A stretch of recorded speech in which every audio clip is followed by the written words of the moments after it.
जय हिंद। स्वागत है आपका लर्निंग एंड रीडिंग चैनल में। तो हमारा रीड 2022 लेवल 2 के लिए हमने क्रैश कोर्स लॉन्च कर दिया था, जो साइंस, मैथ्स और इंग्लिश का है।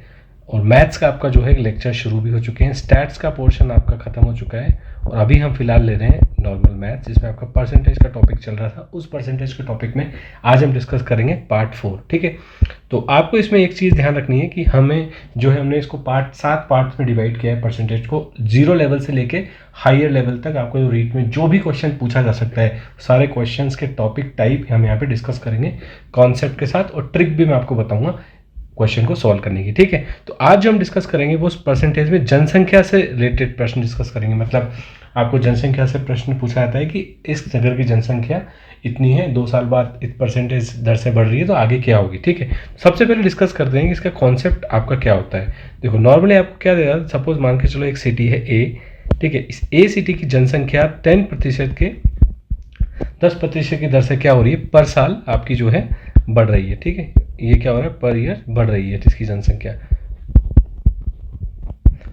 ठीक है, तो इसमें आपसे क्या पूछा जाता है, इसमें क्वेश्चन आपका बनता है, ये बनता है, पहला क्वेश्चन आपका बनता है कि 2 वर्ष बाद कितनी जनसंख्या होगी। ठीक है, 2 वर्ष बाद की जनसंख्या पूछी जाती है इसमें, इस टाइप के क्वेश्चन में आपसे, या फिर आपसे पूछा जाता है 2 वर्ष पहले की जनसंख्या।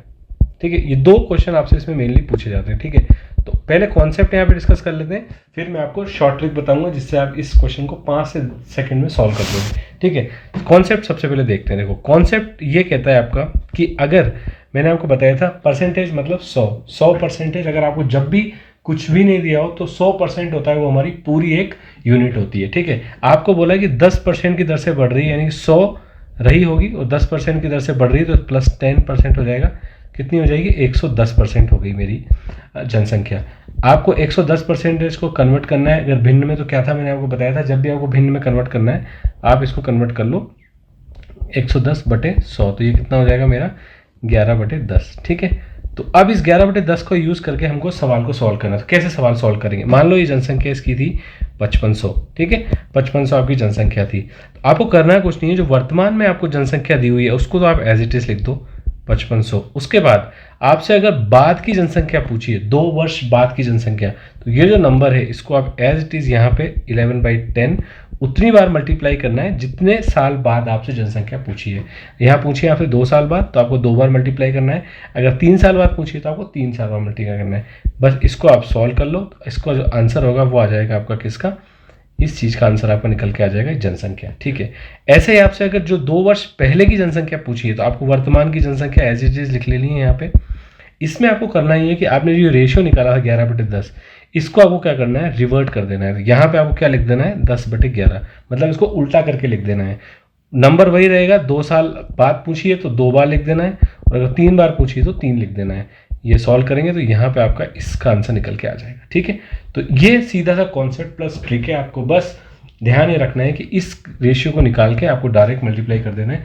इसमें इस क्वेश्चन में जो मेनली चीज़ यूज़ होती है वो होती है आपकी कैलकुलेशन फास्ट। आपको मल्टीप्लाई कितनी फास्ट कर सकते हो, स्क्वायर है तो स्क्वायर कितनी फास्ट कर सकते हो। तो उसके लिए मैंने जो है वैदिक मैथ्स से रिलेटेड ट्रिक्स, कुछ स्क्वायर की रूट निकालने की, स्क्वायर रूट निकालने की, ये आपके लिए इसका वीडियो बनाया है। उसके लिए आपको पता होगा, ट्रिक के लिए हम एक चैनल, मैंने एक्स्ट्रा चैनल बनाया है जो कि आपका मान है ईज योर मैथ।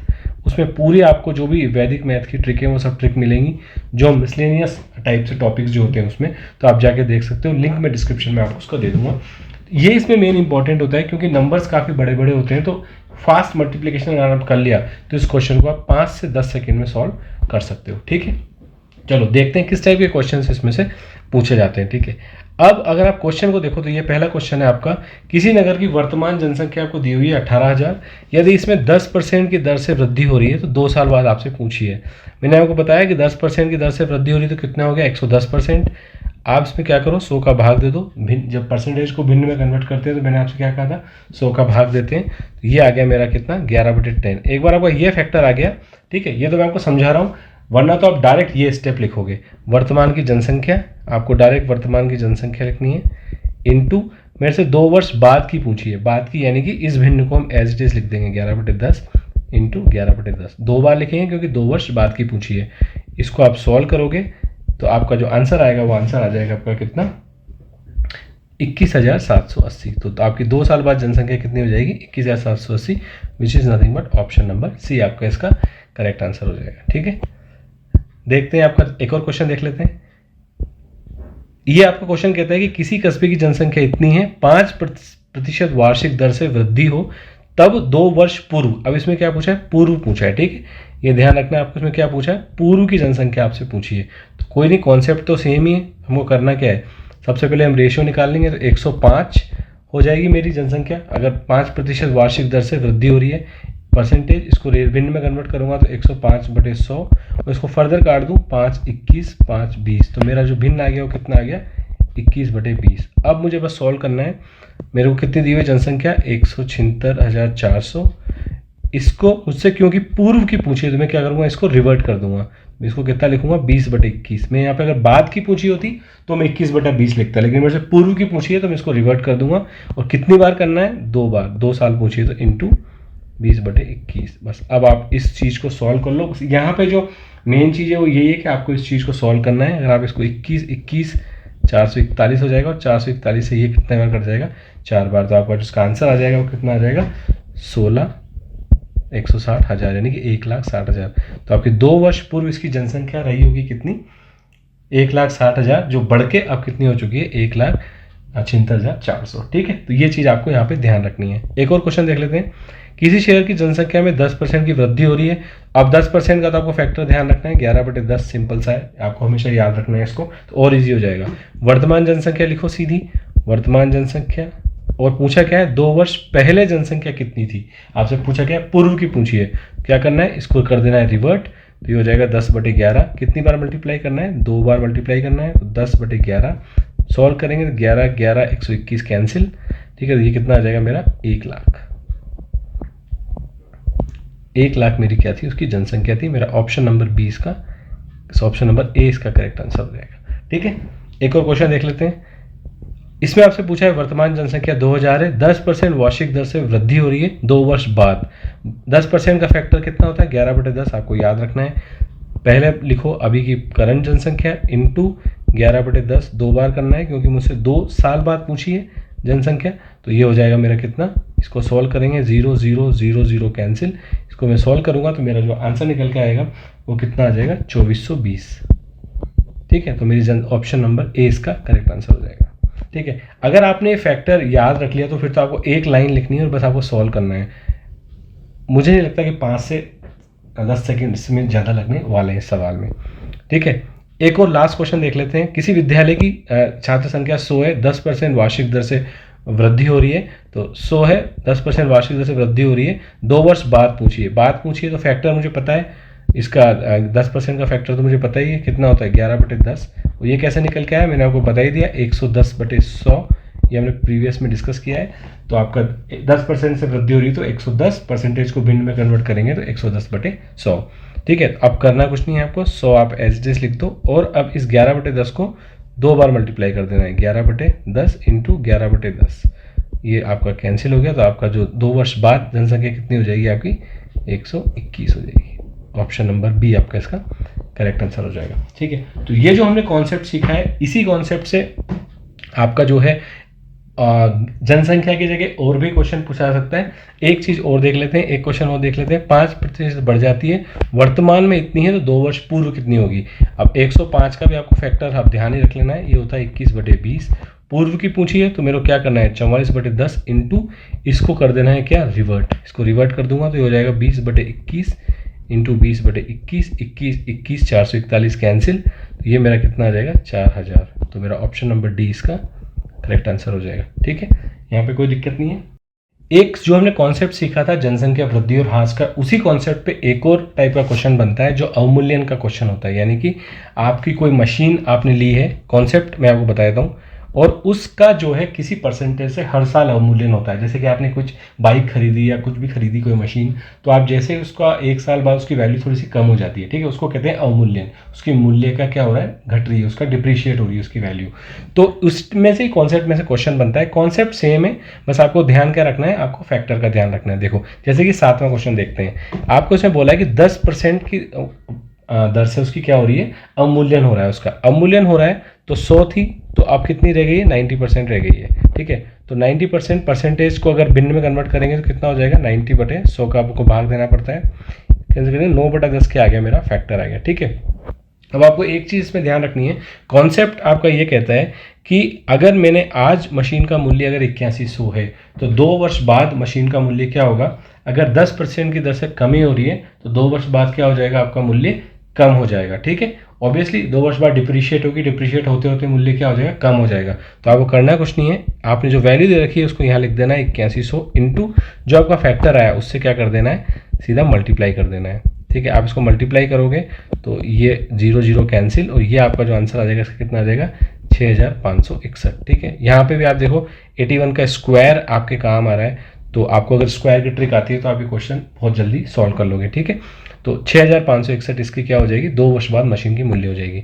अगर 2 वर्ष पहले पूछी है तो इसमें आपको क्या करना है, 8100, और पहले जब पूछी है तो आपको करना क्या है, 9/10 को क्या कर देना है, उल्टा कर देना है, रिवर्ट कर देना है, तो 10/9 हो जाएगा, फिर हो जाएगा 10/9, और कितनी बार हो गया 10/9, जितनी ईयर के आपसे पूछा है, तो 2 वर्ष पूछा है तो 2 बार कर देना है। इसको सॉल्व करोगे आप तो ये कैंसिल, यहाँ से ये हो जाएगा मेरा कितना, 10,000। तो 2 वर्ष पहले कितनी रही होगी वैल्यू उसकी, 10,000 रही होगी, ठीक है। तो कॉन्सेप्ट यहाँ पे ये कहता है कि आपकी जो अवमूल्यन है और जो आपका पहले उसकी वैल्यू रही होगी, फिर उसकी धीरे धीरे वैल्यू क्या होगी, डिप्रिशिएट हुई होगी। एक क्वेश्चन देख लेते हैं, और भी क्वेश्चन देख लेते हैं। एक मशीन का क्रय मूल्य मतलब मैंने उसको खरीदा है कितने में, 2 लाख में, 10% की दर से अवमूल्यन हो रहा है, तो 3 वर्ष बाद इसका मूल्य कितना होगा।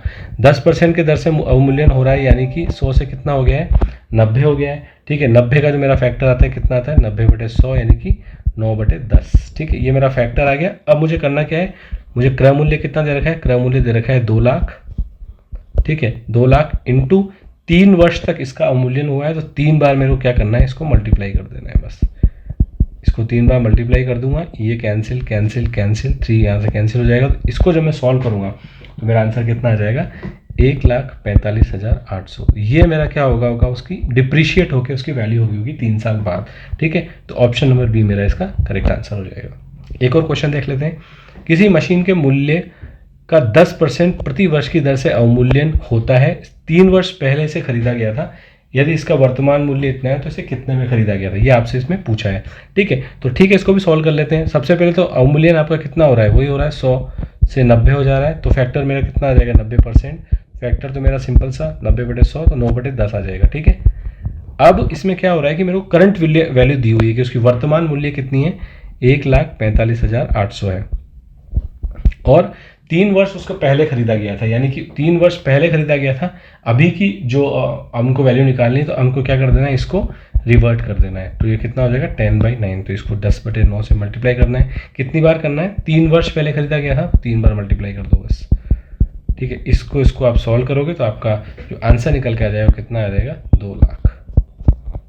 2 लाख उसकी क्या रही होगी, वैल्यू रही होगी, जिससे वो डिप्रिशिएट होकर 3 साल बाद 1,45,800 रही होगी। तो इसी टाइप के क्वेश्चन आपसे पूछे जाते हैं। ऑप्शन सी आपका इसमें करेक्ट हो गया, ठीक है। तो 2 टाइप के क्वेश्चन आपके इस कॉन्सेप्ट में बनते हैं। एक तो बनता है आपका जनसंख्या से रिलेटेड, जो हमने डिस्कस किया, जिसमें आपकी जनसंख्या से वृद्धि हो सकती है या फिर जनसंख्या में क्या हो सकती है, ह्रास या कमी हो सकती है, ठीक है।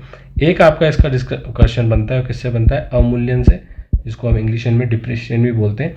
अवमूल्यन में भी आपका एक तो पहले का मूल्य पूछा जा सकता है या फिर बाद का मूल्य पूछा जा सकता है, ठीक है। तो दोनों कॉन्सेप्ट तरीका सेम ही है, आपको फैक्टर निकालना है, और अगर फैक्टर को किस तरीके से यूज़ करना है मैंने आपको बता दिया। फैक्टर को मल्टीप्लाई कर देना है करंट वैल्यू से, जितने साल बाद या जितने साल के पहले आपसे जनसंख्या में वृद्धि या ह्रास या अवमूल्यन या डिप्रिशिएशन पूछा गया है, ठीक है। होप आपको ये बात समझ में आ गई होगी। कोई डाउट हो तो मेरे को कमेंट सेक्शन में ज़रूर बताना, मैं कोशिश करूँगा कि आप उस डाउट को क्लैरिफाई करने की हम कोशिश करें, ठीक है। तो इस वीडियो में फ़िलहाल इतना ही, मिलेंगे नेक्स्ट वीडियो में। उस पार्ट 5 में हम मेनली डिस्कस करेंगे आपके जो वेरियस आपके जो क्वेश्चंस हैं, जो आपके एग्जाम्स में जो क्वेश्चन पूछे जाते हैं वो, और एक आपका इलेक्शन से रिलेटेड क्वेश्चंस आते हैं एग्जाम में, वो भी हम पार्ट 4 में डिस्कस कर लेंगे, ठीक है। तो मिलेंगे नेक्स्ट वीडियो में, तब तक के लिए धन्यवाद, जय हिंद।